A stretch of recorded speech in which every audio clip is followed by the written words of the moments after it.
नमस्कार दोस्तों। आज का हमारा विषय है कक्षा अष्टमी चतुर्थ पाठ है सदैव पूर्तो निदेहि चरणम। हमेशा आगे की ओर ही कदम रखना चाहिए। आज हम इस पाठ का अभ्यास कार्य करेंगे। तो सबसे पहले प्रश्न है, पाठे दत्तम गीतम सस्वरम गायत। पाठ में दिए गए गीत को सस्वर यानी स्वर सहित गाएं। ये बच्चे कर लेंगे।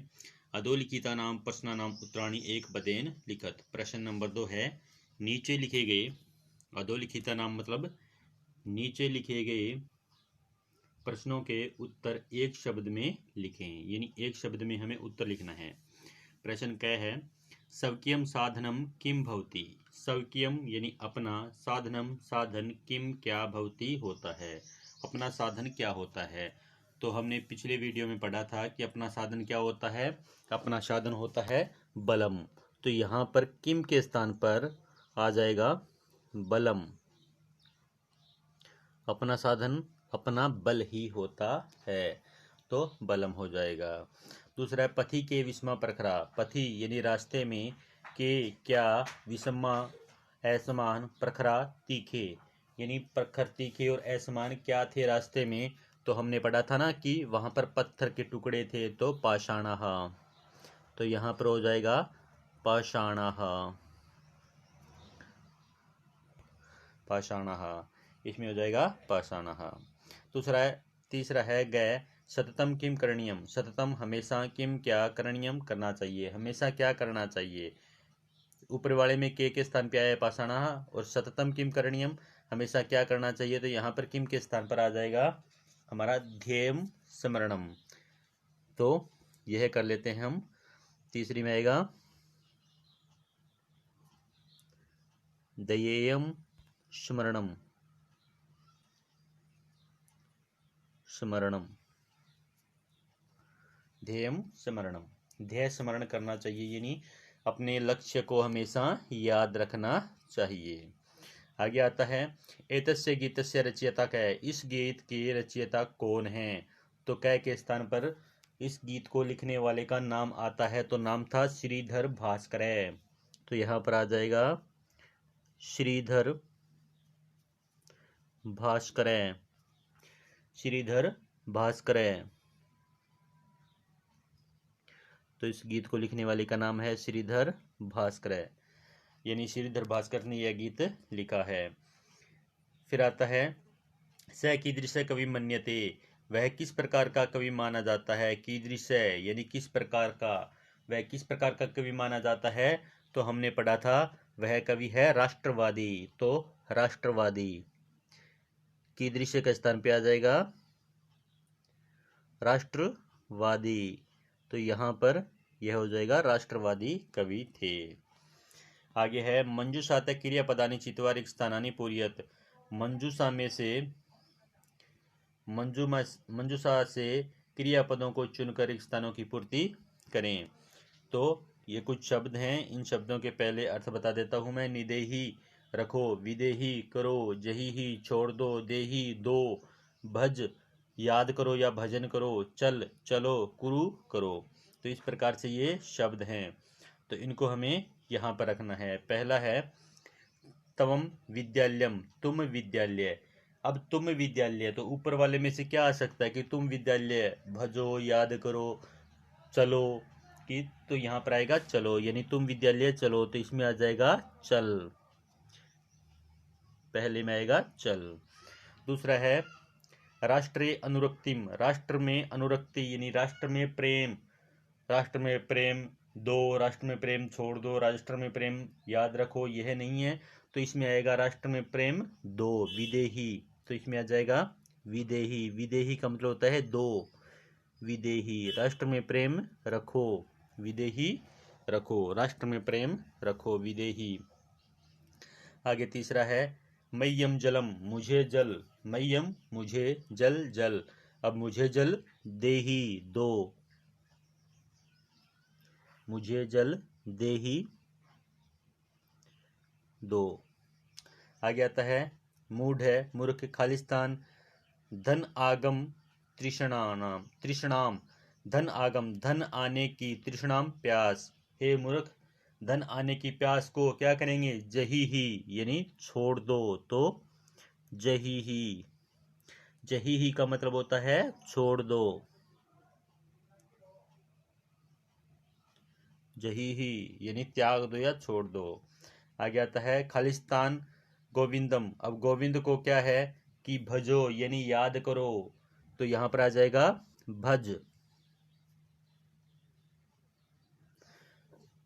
भज गोविंदम यानी गोविंद को याद करो। आगे आता है सततम ध्येय स्मरणम, हमेशा ध्येय स्मरण कुरु करो।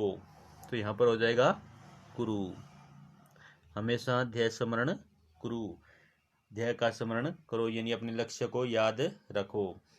आगे आता है प्रश्न नंबर 4। ये क्या कहता है कि उचित कथना नाम समक्षम आम, अनुचित कथनम समक्षम न इति लिखत।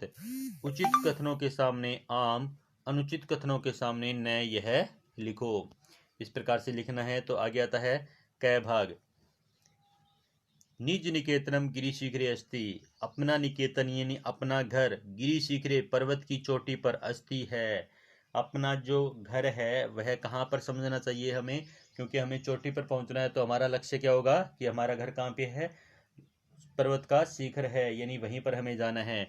तो इसमें आ जाएगा आम, पहले में आ जाएगा आम। आम का मतलब होता है हाँ। दूसरा आता है सवक्यम बलम बाधकम भवति, अपना बल बाधक होता है, अपना बल बाधक नहीं होता है। अपना बल क्या होता है, साधक होता है, साधन होता है। तो यहाँ पर यह न हो जाएगा, नहीं। ठीक है। आगे आता है पथि हिंस्रा पशु न संति, रास्ते में हिंसक पशु नहीं है। रास्ते में तो हिंसक पशु हैं, तो यहाँ पर आ जाएगा न। आगे आता है गमनम शुक्रम अस्ति, जाना आसान है, पर्वत पर चढ़ना तो बहुत मुश्किल है, रास्ते में हिंसक पशु भी हैं, गिर भी सकते हैं। तो यहाँ पर आ जाएगा न। आगे आता है सदैव अग्रे एव चलनियम, हमेशा आगे ही चलना चाहिए। बिल्कुल, हमेशा हमें क्या है, आगे ही चलना चाहिए। तो यहाँ पर हो जाएगा आम। ठीक है, ये हो गया आम अथवा न। वाक्य रचनया अर्थवेदम स्पष्टीकृत है, वाक्य रचना में यानी वाक्य बनाकर इनके अंदर जो है अर्थों को स्पष्ट करना है। तो पहले जैसे देख लेते हैं, इनका अर्थ भी बताएंगे और इनके वाक्य भी बनाएंगे। ये प्रीतय, प्रीतय का मतलब क्या होता है, चारों ओर होता है। प्रीतय का मतलब होता है चारों ओर, यानी चारों ओर। प्रीतय का मतलब होता है चारों ओर, और पुरतय का मतलब होता है सामने। पुरतय का मतलब होता है सामने। अब दो अर्थ हो गए, चारों ओर और सामने। प्रीतय का मतलब होता है चारों ओर और पुरतय का मतलब होता है सामने। अब इनको हम वाक्य बनाकर देखते हैं कैसे बनेंगे। तो प्रीतय का वाक्य बनाते हैं। सबसे पहले प्रीतय का वाक्य बनाते हैं। ग्रामम प्रीतय वृक्षाः सन्ति, यानी ग्रामम प्रीतय, ग्रामम प्रीतय वृक्षाः, ग्रामम प्रीतय वृक्षाः सन्ति हैं, गांव के चारों ओर वृक्ष हैं। प्रीतय का मतलब होता है चारों ओर, तो ग्रामम प्रीतय वृक्षाः सन्ति, गांव के चारों ओर वृक्ष हैं। गांव के चारों ओर वृक्ष हैं, मतलब गांव के चारों ओर वृक्ष हैं। प्रीतय का मतलब होता है चारों ओर। अब हम वाक्य बनाते हैं पुरतय का, यानी सामने। कहता है गृहस्य पुरतय उद्यानम अस्ति, गृहस्य घर के, गृहस्य का मतलब होता है घर के, पुरतय आगे या सामने, गृहस्य पुरतय घर के आगे, उद्यानम, उद्यानम होता है बगीचा, उद्यानम यानी बगीचा, अस्ति है, घर के आगे या सामने बगीचा है। अब दोनों में अर्थ हो गया ना। एक तो था कि चारों ओर, ग्रामम प्रीतय वृक्षाः सन्ति था। अब यहाँ पर क्या है, सामने, तो गृहस्य पुरतः उद्यानम अस्ति, घर के सामने उद्यान यानी बगीचा है। आगे आता है नगय। नगय का मतलब होता है पर्वत। नगय का मतलब हो गया पर्वत। और नागय का मतलब होता है शरप यानी सांप। शरप या सांप। नगय और नागय दोनों अलग अलग हो गए। अभी देखो, जैसे कहता है नगय विशालय भवति। नगय यानी पर्वत, विशालय भवति विशाल है। नगय, नगय यानी पर्वत, विशालय बहुत बड़ा, विशालय, विशालय बड़ा, अस्ति या भवति होता है, भवति होता है। पर्वत विशाल होता है। आगे आता है नागय यानी शरप। शरप का क्या होगा कि नद्याम बहवै नगः सन्ति। नदी में बहुत सारे सांप हैं। नद्याम, नद्याम बहवै, बहवै मतलब बहुत सारे, बहवै नागः, नाग या सर्प, नगः सर्प संति हैं, संति हैं। नदी में बहुत सारे सांप हैं। नद्याम बहवै नागः संति। आगे आता है आरोहणम। आरोहणम का मतलब होता है चढ़ना यानी ऊपर चढ़ना। यह तो हो जाता है चढ़ना, इसका अर्थ हो गया चढ़ना। और इसका अर्थ होता है अवरोहणम यानी उतरना, नीचे उतरना, उतरना। इसका अर्थ हो गया उतरना। जैसे देखते हैं कि आरोहणम, वृक्षारोहणम न करणीयम। ये कहता है वृक्षों पर नहीं चढ़ना चाहिए। तो इसको दोनों को वृक्षा प्लस आरोहणम इकट्ठा लिख दिया है, यानी मिला दिया गया है। वृक्षा,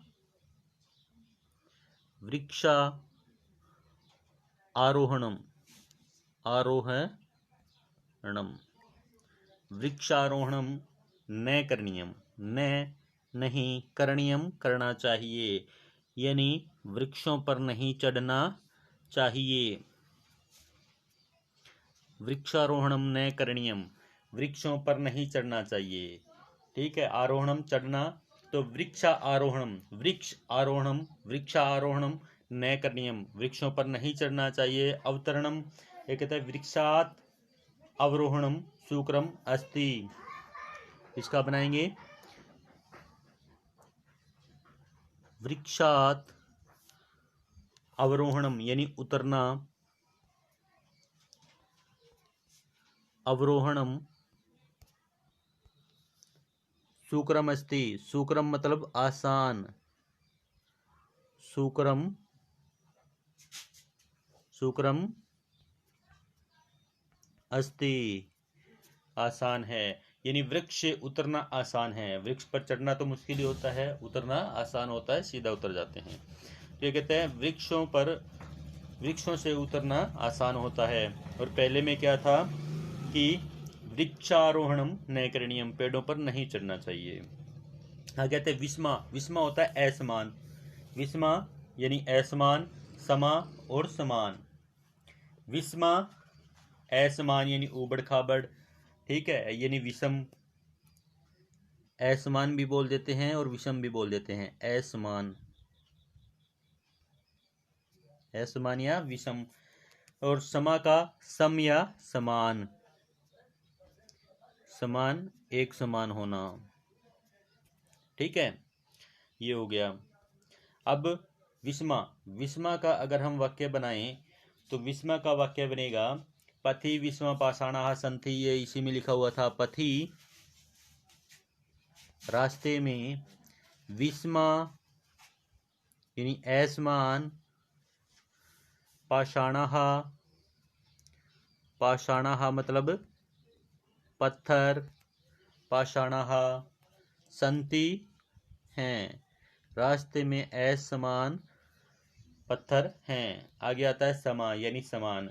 ग्रामे समाः वीथ्य सन्ति। वीथ्य होता है गलियां, इसका बनाएंगे तो बनेगा ग्रामे, गांव में, समाह, एक समान,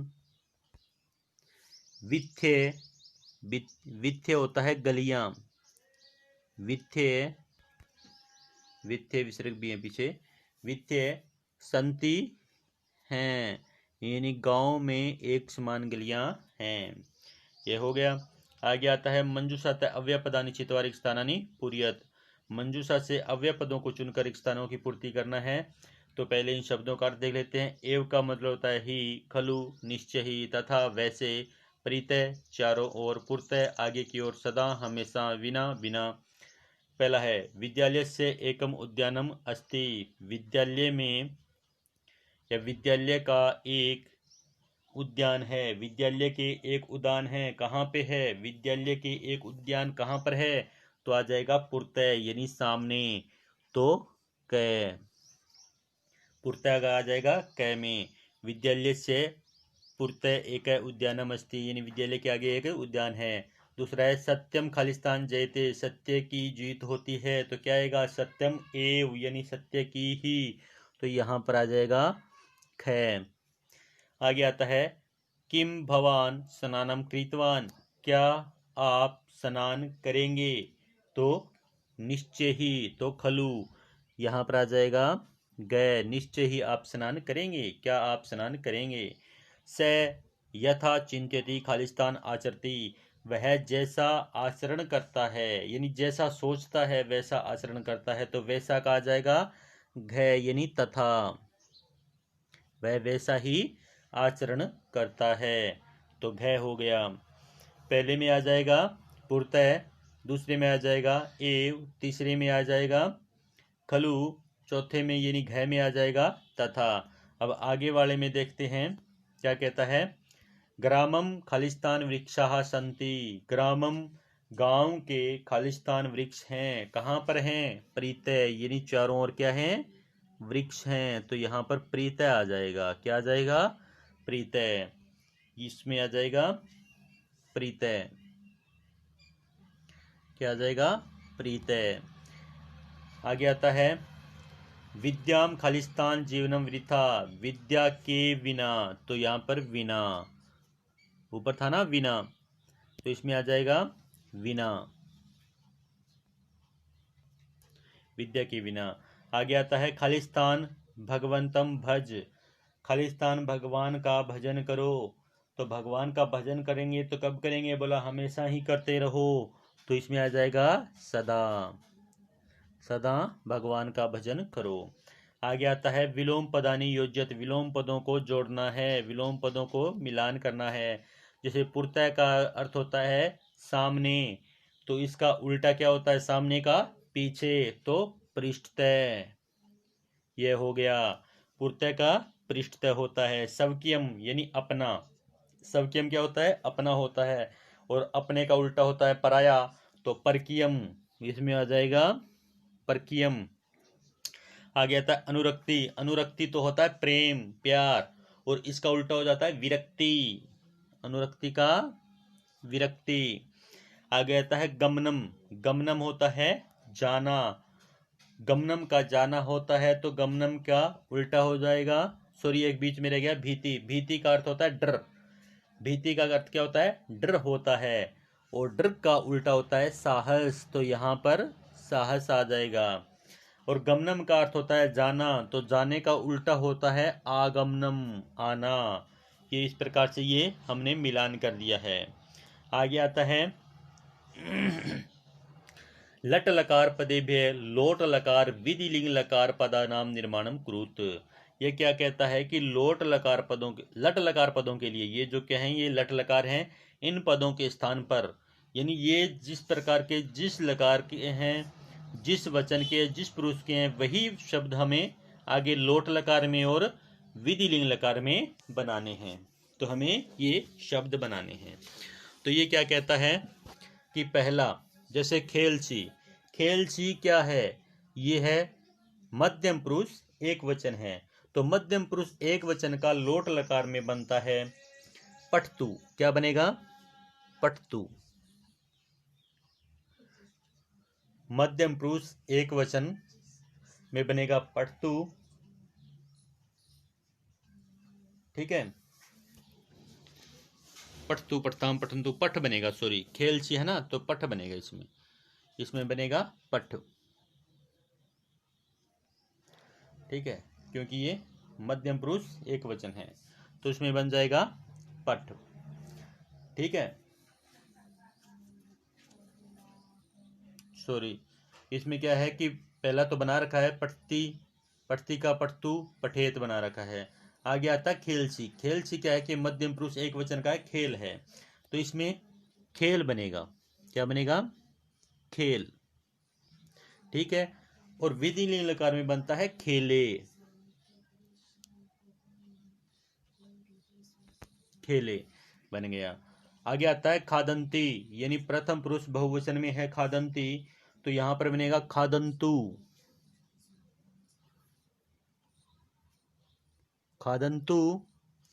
और विधि लिंग लकार में बनेगा खादेयुहु। खादेयुहु, यह बन गया खादंती का। आगे आता है पिबामी। पिबामी क्या है? उत्तम पुरुष एक वचन है, तो उत्तम पुरुष एक वचन में लोट लकार में बनता है पिबानी। यहां पर बन जाएगा पिबानी। पिबानी। और इसका लोट लकार विधि लिंग लकार में बनेगा पिबेयम। पिबेयम, इसमें बनेगा पिबेयम। ये बन गया।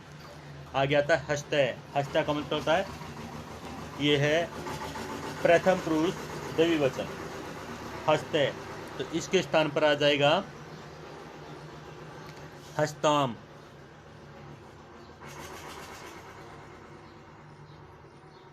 हस्ताम। और विधि लिंग लकार में बनेगा हसेताम।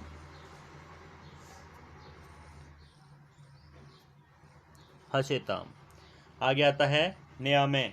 न्यामय क्या है कि उत्तम पुरुष बहुवचन है, तो इसका लोट लकार में बनेगा न्याम। न्याम, इसमें सॉरी हलंत नहीं आएगा, तो बनेगा न्याम। और इसका विधि लिंग लकार में बनेगा नयेम। नयेम। इस प्रकार से ये सातवें का ए हो गया। आगे आता है अधोलिखितानि पदानि निर्देशानुसारम परिवर्त्यत। कहता है नीचे लिखे गए पदों को निर्देश अनुसार परिवर्तित करना है। जिस प्रकार ये कहता है गिरिशिखर। गिरिशिखर में सप्तमी एक वचन बनाना है तो गिरिशिखरी हो गया। पथिन शब्द है, सप्तमी एक वचन में बनाना है तो यहां पर बनेगा पथी। पथी। राष्ट्र चतुर्थी एक वचन बनाना है तो यहां पर बनेगा राष्ट्राय। राष्ट्राय। पाषाण सप्तमी एक वचन में बनाना है तो बनेगा पाषाणे। पाषाणे। आगे आता है यान। यान शब्द है द्वितीया बहुवचन में बनाना है तो यानानी। क्या बनेगा? यानानी। इसमें बनेगा यानानी। यानानी। आगे आता है शक्ति प्रथमा एक वचने। शक्ति शब्द है, प्रथमा एक वचन में बनाना है शक्ति ही, तो यहां पर बनेगा सॉरी यह है इस प्रकार से बनेगा शक्ति ही। आगे आता है पशु सप्तमी बहुवचने तो यहां पर बनेगा पशुषु। पशुषु। इस प्रकार से यह अभ्यास कार्य पूरा हो चुका है। इसका अभ्यास कार्य अच्छे से समझकर अच्छे से नोटबुक में उतार लें। मिलते हैं अगले वीडियो में, तब तक के लिए नमस्कार, धन्यवाद दोस्तों।